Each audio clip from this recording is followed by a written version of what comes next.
Ассалаумағалейкум құрметті достар. Өздеріңіз білгендегіндей осы жақын арада Кореяда болдық. Кореядағы жаңалықтың бәрін түсірдік, небір видеолар түсірдік. Ол жерге пікірлеріңіз жазыңыздар, шулатыңыздар, сол сияқты. Бүгінгі біздің тақырыбымыз утилизация мен первичка. Енді қараңыздар. Утилизация первичка сол Кореядағы тұратын бағаны осы жерде Қазақстанда двойной төлейміз, ауаға төлейміз, не үшін төлейміз деген сияқты. Сол туралы түсіндіре кетейін. Міне бізде Қазақстан картасы, Астана, Алматы, Шымкент, үлкен қалаларды салдық. Осы жерде өздеріңіз білгендегіндей, Кореядағында жаңа свалкілерді көреміз, утилге жіберетін. Кореяда, Қытайда, Японияда білесіздер, біз жаңағы бәрі біледі. Оны қарапайым халық та біледі, и билік те біледі. Біліп отырса да, соны жасап отырады да. Қараңыздар, биліктегілер қарап тұрады да, осылай тікер жайлап қарайды да міне. Қатты нәрсе айтсаң, бүйтіп қарайды. Болмаса бүйтіп көзімен қарайды, бүйтіп қарайды. Өйткені олардың қолында власть қой, қарапайым халық үндей алмайды. Ол өтірік емес, бәріміз білеміз. Білсек те, кредитке кіріп кеткеніміз, үндемей отыра береміз. Қымбат машиналарды алып. Енді тақырыбымыз мынандай ғой. Бізде мысалы оңтүстік Кореяда Hyundai Sonata UEF 12-ші жылғы кеше бардық мысалы. Кеше барған кезде әліге дейін олар жүріп жатыр. Олардың да 70 мың, 80 мың, 100 мың, 150 мың пробектері бар, бірақ машиналар өте сапалы. Сол Кореяда 1 миллион теңге тұрады. Одан кейін доставка 1 миллион теңге. Одан кейін өшірге келген соң, рәсімдеу, сертификат, СБГТС деген БХТ, таможенный, брокерский услуга, бәрін қосқан кезде примерно 1 миллион теңгеде шығады. Осы Sonatаға да, бәрін емес, бұл ескі жылы болған соң, сондай шығады. Бәрін жинағында 1 миллион. Мені итоғы 3 миллионға Алматыға машинаға келеді на Sonata. Енді қараңыздар, растаможка бізге зат келген соң, растаможкасын жасап, сертификат жаңа СБГТС дейді ғой, сертификат соответствия дейді. Сол сертификат соответствияны өтеміз. Ондай біздегі Корея, Япония елінде, Қытай еліндегі сияқты, Канада деген сияқты, ондай сияқты үлкен бір лаборатория, машина действительно жарайтын, ондайға дейін бізде ондай жоқ. Бәріміз кәшін көз бояушықпен бұлай нәрсе жасап жатыр. Ол ақиқат, бәрі білет. Білмейді емес, бәрі білет. Осы қай министрлер мысалы, жаңағы автопромның осы министрлер бәрі білет. Жаңағындай ғой, қараған кезде көзін қырмен қарайды, болмаса басқаша қарайды деген сияқты. 3 миллионға Sonata келеді. Осы көлікті мысалы ар жағында жаңа утиль первичканы, ЭПТС-ті осы нәрсені шешіп берген кезде, бізге шешіп берген кезде, бізде 3 миллионға осы көлікті айдауға, осы жерде алуға болады. Осы жерде айдап жүруге болады да. Енді қараңыздар, осы 2 литрге утиль бізде 688.100 теңге. 100 теңге болады. Одан кейін первичная регистрация 1 миллион 982 мың теңге. 82 мың теңге. ЭПТС примерно 50 мыңмен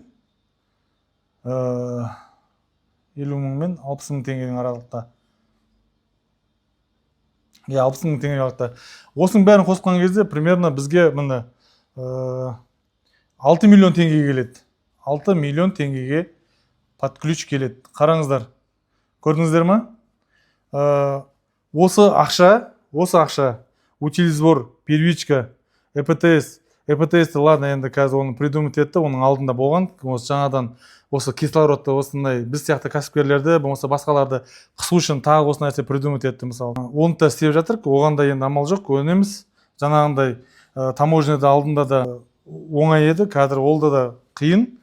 Бірақ жасап жатырық, болып жатыр возможность. Енді қараңыздар, мына жерде мысалы, примерно қосқан кезде, 1 миллион 900 мың, 2 миллион 800 мың теңге, 2 миллион 800 мың теңге, 2 миллион 800 мың теңгеге тағы да бір машина алуға болады. Көрдіңіздер ме? 2 миллион 800 мың теңге біз осыған төлеп жатырық, утиль мен первичкаға. Енді қараңыздар, біздің утилизация, первичканың қай жаққа кетіп жатқан мен мүлдем білмеймін. 3 миллионмен 3-ге дейін келеді. Машинаның бағасы, о жақта тұрған білдіңіздер бағасы. Бұл әшейін бір Sonatаны айтып жатырмын да, 12-ші жылға. Енді қараңыздар, осы жерге рәсімдеп біздің утиль мен первичканы басқаша сумма қылып берсе, тағы да жартылай қылып берсе, сонда хотя бы 4 миллион болса да кішкене халыққа тиімді болады. Өзінің табысына, қазір мысалы Алматыда қанша средний айлық? 300 мың теңге, Шымкентте 150-200 мың теңге. Ары кетсе Алматыда жақсы дейін дегендер 500 мың теңге алады. Одан да жақсылары мысалы миллион теңге алады мысалы да. Енді оның тұрысы бар, кредиті бар, басқасы бар, ол да олардың бәрі бар да примерно. Енді өзіңіз қарапайым халыққа мен осы уровеньдегі алатын халықтарға айтып жатқаным да, осындай жетіспеген ауыл бар, облыс бар мысалы, сол сияқты оларға мысалы 4 миллионға, 4,5 миллионға осы көліктер келсе өте керемет. Олар доступно алады, тіршіліктерін істейді, огородына барады, малына барады, тауына барады, бәрін істейді. Қимыл болады. Ал қазір ауыл облыстарда көріңізші қандай машиналар жүр. 92 жылғы, 88 жылғы машиналар әлі. Мына есігін жапса, мына есік ашылады, сақыр-сықырмен газ қойып алып, сонымен жүр да мысалы. Сонда доступно болады, бізге өте керемет болады мысалы қарапайым халыққа. Енді менің ойым, менің пікірім осы нәрсені. Оңтүстік Кореяда болсын, басқа жақта барсын, ондай нәрселер жоқ. Оны и так білесіздер. Одан кейін айтайын деген, бізде осы утиль мен первичкаға шырылдау жүрген жаңа Санжар Боқаев, Ерекең, батыс жақта Астанаға кіріп көрсетіңдер, осындай видеоға түсірейік. Бізге не үшін ақша қай жаққа кетіп жатыр, осы утиль мен первичка қай жаққа кетіп жатыр, қай жерде төленіп жатыр, осы нәрсені бәрін көтеріп көрсет, халықта көрсін, бізде көрейік деген сияқты. Өйткені олардың правасы бар, кәдімгі бәріміздің свободныймыз ғой, соған қарай правалар бар, сіздің де праваңыз бар. Өйткені жаңағындай ғой, бәріміздің басымызға кредит, бала-шаға бар, қой тыныш отырайық дегеннен гөр. Ал осындай кезде, осындай видеода, осы видеоны таратып, осыған комментарий қалдырып, міне жаңағы Боқаев сияқты, Ерекең сияқты жаңағы сол кісілерге поддержка беріп, осыны алып тастасақ, сіздерге де пайдасы тиеді. Жалғыз маған емес. Бұл енді халыққа осы нәрсенің бәрін жеткізіп айтып жатқаны ғой.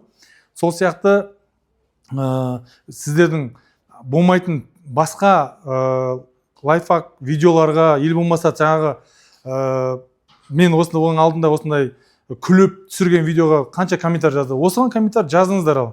Міне осыған комментарийға жазыңыздар. Болмаса осы кісілерге подписать етіп, соларға поддержка беріңіздер. Осы жерге қолдар керек. Қаншама адамның қолы керек мысалы. Осындай қарсы екенін білдіретін да.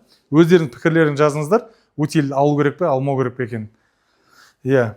Енді қараңыздар, бізде утильдің ақшасы қай жаққа кетіп жатыр.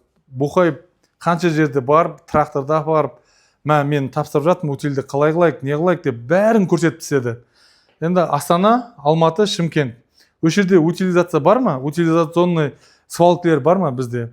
81 жылғы, 79 жылғы Шоха дейді, Семерка дейді, солар советский машиналар тұрады. Енді оның өзінде де ояқа бермейді, металлға өткізеді ғой біздегілер. Бәрін шешіп алады да металлға өткізеді. Ол да рас, ақиқат та. Оның бәрін білесіздер. Өтіп жүрсіздер, көріп жүрсіздер. Халық та біледі, билік те біледі. Жаңағындай ғой, биліктерде көзмен, қырмен қарайды да бетіп, кете береді.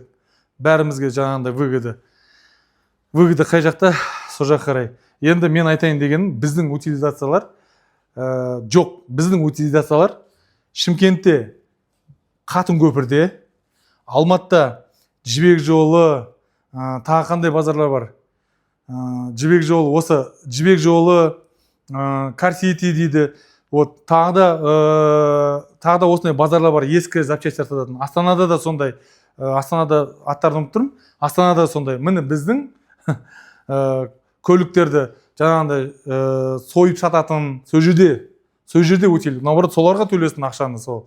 Бізде утилизационный деген нәрсе вообще жоқ қой. Бізде машинамыз ескірсе, бөліп сатып жібереді бәрін. Көрдіңіз ба? Ал оңтүстік Кореяда ондай емес, кәдімгідей көлігің утильдің шаруасына келді ма, мемлекет наоборот ақша береді оған, соған өткізген үшін. Оның ішінде қанша мед бар, алюмин бар, металл бар, сөйтіп оның бәрін шашып, резинасы бар, пластмасы бар, соны қайттан пайдаланады. Бізде неге сондай болмай жатыр, неге сондай жасамай жатыр, қараңыздар. Осындай айтқандағындай біздің утилизационный утильға жасайтындар жаңағы әр базарда ғой, жаңағындай Жібек жолы, Қатын көпір, мынау Астанадағы сол сияқты бір осы Қазақстан ішінде ондай утилизацияға жіберетін жерлер жоқ. Просто документально бәрін жасайды, көрсетеді, суреттерін қояды, жаңағы биліктер келген кезде показуханы көрсетеді, осындай болып отыр деген сияқты. Өтірік емес, оның бәрі рас, білеміз. Міне өтірік болмаса жазып кетіңіздер осы жерге, өтірік емес, шын осындай деп.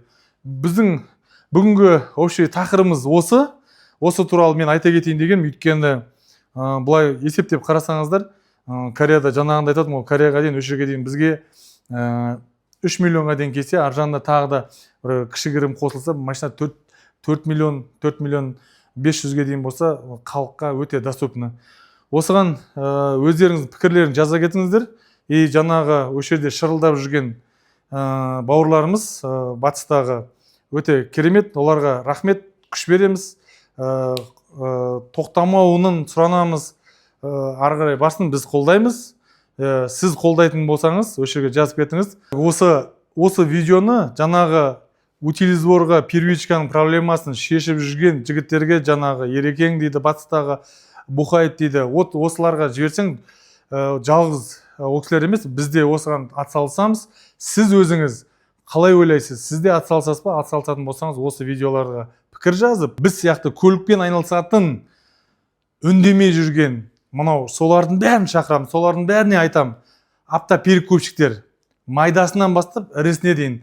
Солардың бәрі де, сен білесің ғой, сен де көлік әкеп жүрсің, сен өзің жағдайын жасап жүрсің. Сол үшін осындайларға, осындай действительно осы жігіттерге поддержка беріп, қолымызды қойып, жаңағы онлайн осындай нәрселерді сұрап жатыр ғой, қаншама халықтың көмек беріңіздер деп, осы Ерекеңдер сұрап жатыр. Соған қарай перекупщиктерде, осындай көлікпен айналысатын жігіттерде, бүкіл Қазақстандағы, Атырау болсын, Шымкент болсын, Алматы болсын, именно көлікпен айналысатын, жай ғана халыққа жаңағындай тыға бермей, Қытайдың машинасын первоначальный жоқ, анау жоқ, мынау жоқ деп, сондай нәрсе көрінше кішкене полезна, халыққа да пайда істетіндей қылып, сендер де шығыңдар, сендер де жазыңдар. Именно автокөлікпен айналысатын жігіттер Алматыда, Шымкентте де көп. Именно солар комментарийға жазсын, поддержка берсін жаңа кісілерге. Біздің де құқымыз бар осы нәрсені білуіміздің. Жалғыз осы мемлекетте тұрып жатқан соң, Қазақстанда, мен де Қазақстанның азаматымын, білуіміз керек, қай жаққа қандай нәрсе кетіп жатқан. Сол үшін жаңағы айтқандағындай полный Алматы қаласындағы, Шымкент қаласындағы перекупщиктерде бүкілі бәрі білет, көрет, өткізет. Өткізбей осы видеоға таратуын, комментарін жазуын, жаңағы батыстағы жігіттерге жәрдем беруін сұранам. Аман болайық, утиль мен перевичка жоқ болсын.